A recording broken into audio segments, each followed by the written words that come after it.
furries, grab your bum plug furry tails because we're talking about the kobolds today from my mating manual. Because last time we talked about the kobold sprung and how the little spermy sermes can make its way to the eggs. But today we're going to be talking about something a little bit more wholesome. Specifically, we're going to be referencing how kobold relationships work in terms of a pack buddy. And all this information comes from the world where my mangas The Night of Sloth and Devil's Deal take place in. So let's jump into it. So the thing about kobolds that you need to understand is that when they're born, they are called kobolds. And they are only with their mother for about a week. And then after that point, they're either sent out to the hunt father or to the danger dog for basically their education into becoming a valuable member to the clan. Or a more appropriate term for kobold society is called a kennel. And once they get to the danger dog or hunt father, they're basically all thrown together. So they sleep together, they eat together, they basically do everything in groups. And usually these groups end up being about 4 to 5 deep. And so Sea Cucumber ended up observing a really interesting phenomena that occurred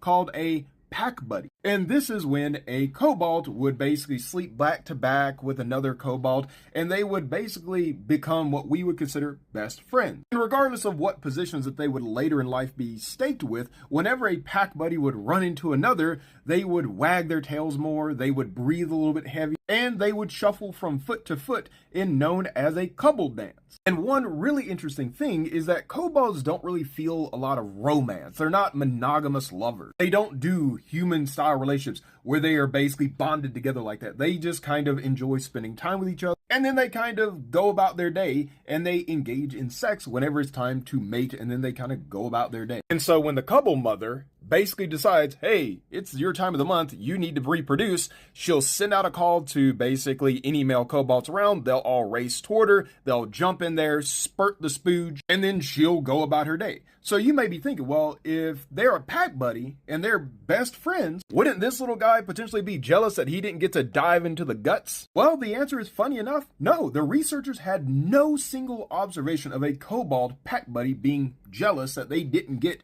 to participate in diving into their pack buddy's guts. So if they have this really strong connection, you would also expect a kobold, when separated from their pack buddy, to get depressed or have increased anxiety, and that didn't happen at all. It was almost like whenever a pack buddy would come near another pack buddy, that they would just have increased levels of happiness, but whenever they were separated, they were perfectly fine. However, this is not talking about death. So if the kennel ever becomes in danger, or they're part of the hunt father's basically kennel killers, and one of their pack buddies ends up dying, well, that's where things take a really dark turn. Because if you're familiar with D&D, you probably know what this ability is coming from. So whenever you kill a pack buddy, regardless if it's a male or female, it does not matter. Sometimes pack buddies